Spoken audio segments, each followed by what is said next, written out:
For thousands of years, mankind has wondered, are there planets around other stars? Is there life out there? But we didn't know. We didn't know if there were any planets around the stars. 0 and liftoff of the Delta II rocket with Kepler on a search for planets in some way like our own. Before the launch of Kepler, most of the planets we knew about were really big planets like Jupiter. But Kepler was so sensitive that we started finding smaller and smaller planets. We discovered planets smaller than had ever been discovered before, and just many of them, indicating that the galaxy's full of planets. Crazy worlds that we didn't predict, things that we hadn't imagined. We find planets orbiting so close to their parent star that the star-facing side has temperatures in excess of that required to melt iron. These planets have an entire hemisphere that's like a liquid ocean, but it's not an ocean of water, it's an ocean of molten rock.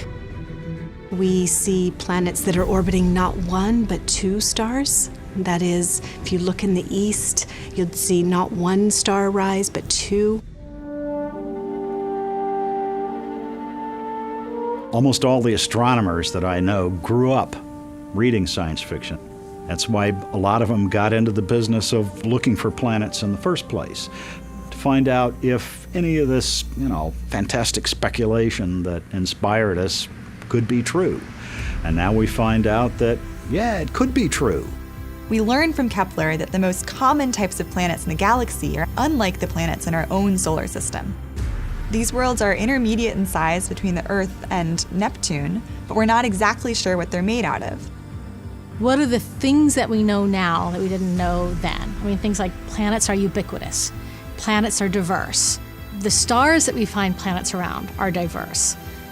The systems that planets live in vary widely. It was breathtaking to see all of the planets come rolling in from this exquisite data over the years that we were collecting data with Kepler.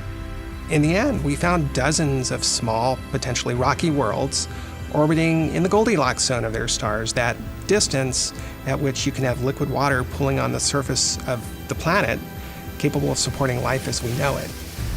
The science value of the collected data spans almost every field of astronomy and planetary science.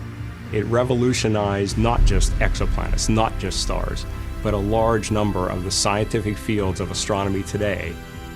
There's one summer I worked at an observatory, and I would go outside at night and look up at the stars and just be blown away at how vast space was. And it actually felt a little lonely.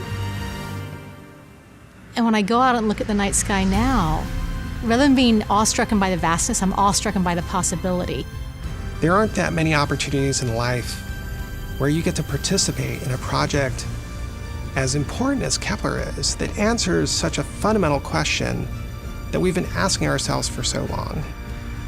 Now we know when we look up into the night sky that every star we see has on average at least 1 planet, and that many of those planets are similar in size to the Earth and a chance for life as we know it elsewhere. Searching for life elsewhere is one of the key themes that drive our science portfolio, and at the center of that is Kepler. New missions, like the Transiting Exoplanet Survey satellite TESS and the James Webb Space Telescope, will build on Kepler's success and take our search for life to new heights. It has been extremely gratifying to see the data come back from the mission and show what we wanted to know, give us the answer. Many stars have planets. A lot of these planets are Earth-sized.